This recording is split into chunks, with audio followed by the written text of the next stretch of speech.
समकालीन भारत भूगोल कक्षा 9 पार्ट 2 भारत का भौतिक स्वरूप। भारत के जो भौगोलिक क्षेत्र है वो विभिन्न स्थलाकृतियों में बटा हुआ है। कल हमने बताया था, कल हिमालय के पर्वत श्रृंखला के बारे में हमने जाना जो हमारे देश के उत्तर में स्थित है। उसके बाद हिमालय पर्वत श्रृंखला के दक्षिण में स्थित उत्तरी मैदान के बारे में आज हम जानेंगे। तो उत्तरी मैदान के बारे में, जो उत्तरी मैदान का निर्माण हुआ है, उत्तरी मैदान का जो निर्माण हुआ है ये बच्चों 3 मुख्य नदी द्रोणियों, जैसे यहाँ सिंधु और उसकी सहायक नदियाँ, गंगा और उसकी सहायक नदियाँ, और ये ब्रह्मपुत्र और उसकी सहायक नदियों के द्वारा हुआ है। लाखों वर्षों में हिमालय के गिरिपाद में स्थित है। ये हिमालय पर्वत के गिरिपाद माने इसकी जड़ में स्थित है। स्थित इन द्रोणियों से के जलोढ़ों के निक्षेप से, यानी कि नदियों से जो निक्षेप यानी कि अवसाद जमा होते गया, उसी से इस हिमालय का नहीं मैदानी क्षेत्र का निर्माण हुआ है। यह जिससे यह क्या है, बहुत उपजाऊ क्षेत्र भी है। इसका विस्तार अगर पूरा क्षेत्रफल कहें तो यहाँ से लेकर ये पूरा ये फैला हुआ है या पश्चिमी बंगाल और यहाँ असम तक, तो 7 लाख वर्ग किलोमीटर है। इस मैदान की लंबाई जो है 2400 किलोमीटर है और चौड़ाई 240 से, यानी कि चौड़ाई 240 से और कहीं कहीं पर 320 किलोमीटर तक है। यह जो उत्तर का मैदान है बच्चों, सघन जनसंख्या वाला क्षेत्र है। सघन जनसंख्या वाला क्षेत्र इसलिए है क्योंकि यहाँ पर बहुत उपजाऊ भूमि है, यातायात की सुविधाएं हैं, कृषि उपज बहुत अच्छी होती है, उपजाऊ क्षेत्र है, जिस कारण यहाँ अधिक से अधिक जनसंख्या क्या करती है, निवास करती है। यहाँ की जो उपजाऊ मृदा आवरण है, जो मृदा ये मिट्टी का ऊपरी आवरण है जो बहुत उपजाऊ है, पर्याप्त पानी की यहाँ पर उपलब्धता है और जलवायु भी जो है कृषि के लिए बहुत अनुकूल है, इसलिए यहाँ बहुत ज़्यादा उत्पादन होता है। और मोटे तौर पर अगर हम इसको कहें तो मैं इस उत्तर के मैदान को जो है हम निम्न भागों में बांट सकते हैं, जैसे 3 उपवर्गों में।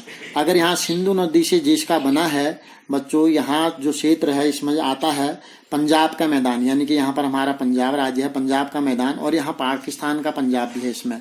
तो सिंधु नदी के और उसकी सहायक नदियों के द्वारा के निक्षेपों से जो मैदान बना है, पंजाब का मैदान बना है। यह जैसे यहाँ इसकी सहायक नदियाँ सतलुज, रावी, ब्यास, चिनाब, झेलम, इन सहायक नदियों से बना है। 5 आप यह यहाँ पर बहुत से क्या हैं, 2 आब हैं। 2 आब माने 2 माने 2 हो गया, आब माने पानी के बीच का भाग। जैसे यहाँ पंजाब बना है तो 5 नदियों के बीच के भाग को हम पंजाब कह देते हैं। तो इन नदियों के सहायक नदियों से इस पंजाब क्षेत्र का निर्माण हुआ है। दूसरा बच्चों गंगा का मैदान है। हमारा गंगा नदी जब आती है, इसकी सहायक नदियाँ यमुना और इसमें गंडक, घाघरा और कोसी नदी, बहुत सारी नदियाँ इसमें मिलती हैं। तो इन नदियों के द्वारा लाए गए निक्षेपों से इस क्षेत्र का निर्माण होता है। ये यहाँ आपका हरियाणा से लेकर हरियाणा, दिल्ली, उत्तर प्रदेश, फिर यहाँ पर आ जाएंगे बिहार और यहाँ आ जाएंगे झारखंड, उसके बाद यहाँ पश्चिमी बंगाल तक का क्षेत्र जो है इस गंगा नदी के द्वारा, तथा तीस्ता नदी तक है। तीस्ता नदी यहाँ है, तो यहाँ तक जो है इस गंगा, इसको कहते हैं हम गंगा के मैदान, गंगा का मैदान, गंगा के नदी के और उसकी सहायक नदियों के द्वारा बनाया गया ये क्षेत्र है। और तीसरा है ब्रह्मपुत्र क्षेत्र। यहाँ ब्रह्मपुत्र नदी है, विशेषकर आपका असम क्षेत्र में फैला हुआ है। ये तो इस तरह से हमने इस मैदान को 3 भागों में, क्या नंबर 1 ऊपर पंजाब का मैदान, फिर आपका गंगा का मैदान, और इधर क्या था आपका ब्रह्मपुत्र का मैदान, असम वाला क्षेत्र। और भौगोलिक आकृतियों के आधार पर अगर हम इसमें विविधता फिर भी देखी जाती है। भौगोलिक विविधता के आधार पर इसके उत्तरी मैदान को हम 4 भागों में बांट सकते हैं।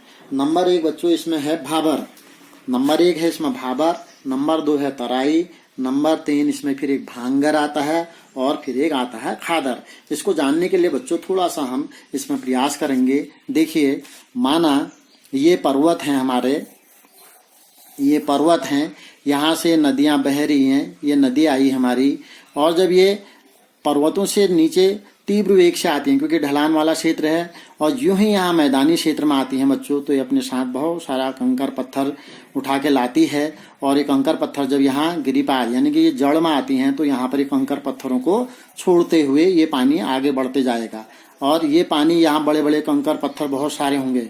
तो ये क्षेत्र लगभग बच्चों हमारा जो है 8 से 16 किलोमीटर चौड़ी पट्टी क्षेत्र है जहाँ पर ये गुटिकाएं यानी कि कंकर पत्थर का निक्षेपण होता है, ये सब यहाँ जमा हो जाते हैं। और इस क्षेत्र में जो नदियां हैं बच्चों, ये लगभग विलुप्त हो जाती हैं, ये अंदर अंदर, क्योंकि ऊपर से कंकर पत्थर इनके नीचे से रिसके जाता है। तो ये इस क्षेत्र को हम कहते हैं भाबर। इस क्षेत्र को हम क्या कहेंगे? भाबर। और जब ये नदी आगे बढ़ती है यहाँ बड़े कंकर पत्थरों को छोड़ते हुए, तो आगे नीचे जाकर के 16 किलोमीटर तक हमने इसका बताया था चौड़ाई। तो इससे आगे जब जाती है दक्षिण की ओर और आगे को बढ़ती है इधर को, तो यहाँ पर फिर ये छोटे छोटे मिट्टी के कणों को ले जाती है अपने साथ, और यहाँ पर फिर दलदली हो जाती है और ये नदियां जो हैं बाहर भी निकल आते हैं और ये क्षेत्र बन जाता है दलदली क्षेत्र, यानी कि बारीक मिट्टी वाला क्षेत्र बन जाता है। और यहाँ पर आपका बहुत सारे ये क्षेत्र जो है, इस क्षेत्र को हम जहाँ पर दलदली क्षेत्र बन जाता है इसको हम कहते हैं तराई। ये क्या था? भाबर क्षेत्र बना था और ये क्या बन गया? तराई क्षेत्र।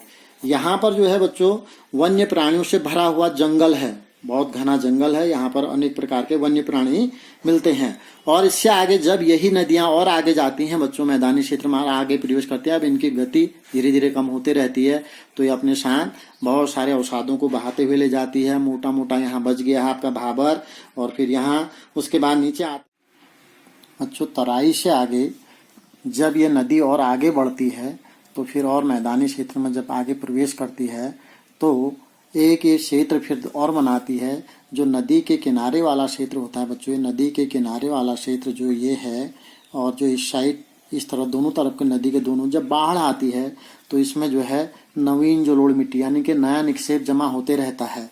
और बाढ़ के जल क्षेत्र में ये पूरे बाढ़ के जल क्षेत्र से ये भर जाती है और नया नया निक्षेप इसमें होता रहता है और प्रतिवर्ष इसमें नवीन मिट्टी जमा होते रहती है।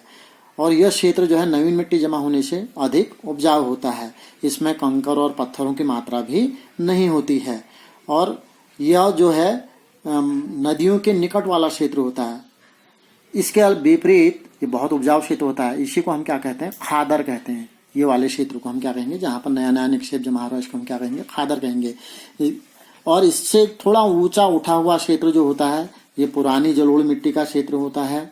और यह मैदान अधिक इस खादर वाले क्षेत्र की अपेक्षा ऊंचा होता है और यहाँ पर जो है नवी बाढ़ का पानी नहीं पहुंच पाता है, जिस कारण नवीन निक्षेप नहीं होता है।